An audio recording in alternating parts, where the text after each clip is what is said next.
Bonjour aux futurs bacheliers, donc bienvenue sur la chaîne de physique. Je vous propose une nouvelle vidéo sur les ondes mécaniques et sur le circuit RC que j'ai intitulé série révision numéro 1 pour l'année 2020-2021. Donc bien sûr, je signale pour ceux qui découvrent la chaîne pour la première fois que vous avez le corrigé de tous les anciens bacs marocains depuis 2010 jusqu'à 2020. Vous avez aussi des sujets par thème, tous les anciens bacs qui sur le thème RC, LC, RLC, les ondes nucléaires. Vous avez des bacs blancs, vous avez des QCM. Et là, je vous propose des séries un peu sélectionnées et je vous propose la solution, le corriger. Je vous propose l'énoncé et bien sûr le corriger. Je vous laisse le temps un petit peu de le bien travailler et vous aurez bientôt la solution. Bien, voilà les exercices que je vous propose. Donc on vous dit un vibreur d'une pointe excite la surface libre ou surface S milieu d'une cuve à onde carré de côté D maintenant un liquide de profondeur H. La courbe de la figure représente le diagramme du mouvement du point M1 de la surface du liquide. Donc ça c'est le mouvement d'un point M de la surface du liquide. Voilà le point le plus important. Bon, définir une onde progressive, définir graphiquement, c'est-à-dire à partir de cette courbe, déterminer l'amplitude, la fréquence, la valeur θ, ici, et donner ses significations. Qu'est-ce que ça signifie ce temps θ? On vous donne la vitesse de propagation de cette onde mécanique, 0,25 mètres par seconde. Ensuite, établir l'équation horaire du mouvement du point M1, c'est-à-dire y de M1 en fonction du temps. Et montrer que l'équation du mouvement, cette fois-ci de la source, s'écrit 2 10 puissance moins 3 sinus 2 pi fois la fréquence fois le temps plus pi. Sachant que la source commence son mouvement à l'origine de temps t égale à 0. Bon, comparez maintenant le mouvement de M1 et de S. Sont-ils en phase, en opposition de phase ou en quadrature de phase? Et représentés sur la figure de tout à l'heure, de la page précédente, le diagramme du mouvement du point M2 situé cette fois-ci à une distance de cm. Donc voilà pour l'exercice d'onde mécanique. Pour le circuit RC, je propose 2 exercices qui me paraissent très intéressants. Le premier, bon, tout le monde doit le faire, c'est charge et décharge d'un condensateur. En premier lieu, on va utiliser une source de courant continu. On vous donne I0 et la résistance utilisée. Et la tension, en deuxième étape, deuxième activité, on va utiliser une source de tension continue, cette fois-ci, de force électromotrice 10 volts. Donc on relève pour chaque activité, c'est-à-dire pour le courant, source de courant continu et pour source de courant de tension, la valeur de IC au bord du condensateur. Et on trace les courbes obtenues, qui seront dans la figure suivante. Déterminer la valeur, on va déterminer la capacité à partir d'abord de la courbe C1. Donc d'abord on vous dit la courbe C1, est-ce que l'a obtenue en utilisant la source de courant continu ou bien la source de courant source de courant ou bien la source de tension. Ensuite déterminer l'équation mathématique vérifiée par la courbe 1 et à partir de là déduire la capacité C. Voilà la courbe 1, voilà la courbe 2. Deuxième question, on veut déterminer cette fois-ci la capacité, mais cette fois-ci en utilisant la courbe C2. Schématiser le circuit électrique permettant de tracer cette courbe. Il faut donner le schéma. Quels sont les différents dipôles qui interviennent. Ensuite, établir la relation de proportionnalité entre l'intensité I et I de C. Et en déduire la tension I de C, ici elle manque.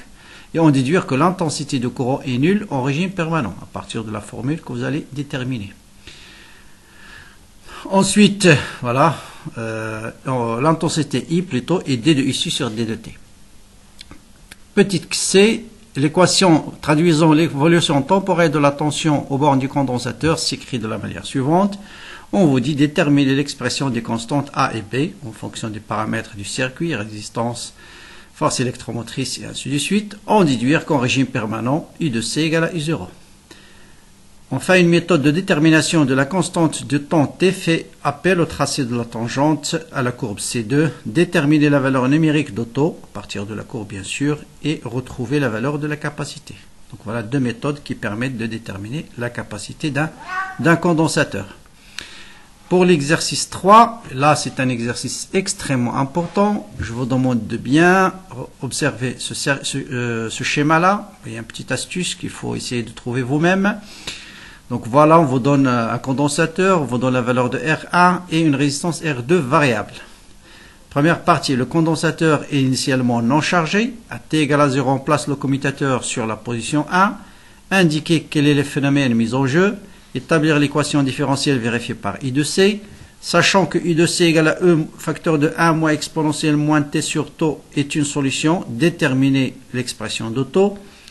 À l'aide de l'oscilloscope à mémoire, on visualise I de C au bord du condensateur et la tension E au bord du générateur. On obtient les courbes 1 et 2 de la figure qui va être dans la page suivante. Indiquer sur un schéma clair les connexions nécessaires à l'oscilloscope pour visualiser les deux tensions. Identifier les deux bords, les deux courbes, c'est-à-dire laquelle concerne la tension au bord du générateur et laquelle concerne la tension au bord du condensateur et justifier votre réponse. Déterminer graphiquement E, la taux 1, constante du temps, capacité C. Maintenant, on vous dit à t égale à 10 millisecondes, la valeur de UC à t égale, déduire aussi, hein, c'est toujours la même question, déduire UC à t égale à 10 millisecondes. Et puis, en déduire toujours à 10 millisecondes quelle est la valeur de la charge, quelle est la valeur du courant et quelle est l'énergie stockée. Donc, essayez de réfléchir à cette question-là, la valeur du courant. Bon, il y en a deux méthodes. J'espère que vous allez utiliser la méthode la plus simple.